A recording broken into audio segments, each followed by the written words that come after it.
Seiring berjalannya waktu, sihir mulai mengalir di dalam diri setiap manusia, membantu kehidupan menjadi lebih baik, dan karena semua itu, sihir menjadi pedoman hidup seluruh manusia. Di suatu tempat di dalam hutan, ada seorang ayah yang menemukan lokasi yang tepat untuk latihan kita ucap kepada anaknya. Pada saat itu, ayahnya ingin mengajari anaknya tentang ilmu sihir. Anaknya berkata kepada ayahnya bukannya ayahnya tidak memiliki sihir, lagi pula anaknya sudah tahu tujuan mereka ke sini untuk menangkap ikan. Anaknya yang bernama Damian berdiri di tengah sungai sambil berpikir kalau ternyata menangkap ikan itu tidak mudah. Ayahnya tiba-tiba berbicara kepada Damian, ayah memang tidak memiliki sihir tetapi ayah mempunyai anti-magic. Tiba-tiba ayah menunjukkan anti-magic teknik zone kepada Damian, sambil bilang kalau dengan teknik zone dapat membuat zona sihir milikmu sendiri. Dan di zona tersebut sihir akan mendeteksi segala sesuatu yang berada di dalamnya. Ayahnya menyuruh Damian untuk mengeluarkan sihirnya, saat Damian mencobanya tetapi tidak berhasil. Dan dia berkata mungkin kalau sihirku tidak keluar karena ada sihir ayahnya. Tetapi ayahnya mengelaknya karena dia tidak mengeluarkan sihir sama sekali. Damian terus bertanya-tanya kenapa dia tidak bisa mengeluarkan sihirnya sama sekali. Ayahnya pun menenangkan Damian, dia percaya suatu saat nanti Damian pasti bisa mengeluarkan sihirnya, baginya ini karena masalah waktu saja. Ayahnya mengajak Damian untuk pulang karena sudah sore. Di perjalanan pulang Damian digendong oleh ayahnya sampai di desa Rivera.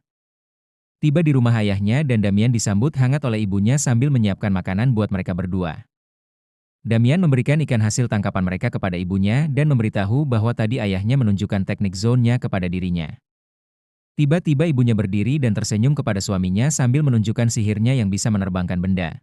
Ibunya berkata kepada Damian ibunya juga bisa mengajari anaknya sambil tersenyum. Ibunya Damian menegur suaminya yang bernama William Savero karena belum mandi saat mau makan, sambil dia menerbangkan William untuk menyuruhnya mandi terlebih dahulu. Damian menyuruh ibunya untuk menerbangkan dirinya juga.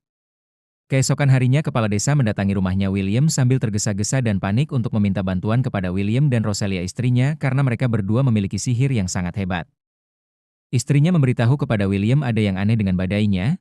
William sudah tahu kebetulan kepala desa mendatanginya untuk meminta bantuannya dan menjelaskan apa yang sedang terjadi. Roselia berkata kepada William untuk memberitahu kepala desa dan penduduk desa bertahan sementara waktu, ia akan mengatasinya, dan berpesan kepada William untuk menjaga Damian putranya. Tidak lama kemudian kepala desa dan penduduk desa terkejut dikarenakan sihirnya Roselia. Kepala desa berkata kepada William sambil menunjuk ke arah sihir tersebut, bahwa Roselia istrinya berhasil melindungi desa mereka. William mendatangi Roselia untuk menanyai keadaannya. Roselia memberitahu William kalau badai ini diciptakan oleh seseorang dengan sihir yang sangat besar dan dia merasa lokasinya sudah diketahui. William menenangkan Roselia, dia akan selalu menjaga Roselia dan berjanji tidak akan membiarkan siapapun melukainya. Roselia sudah tahu kalau itu,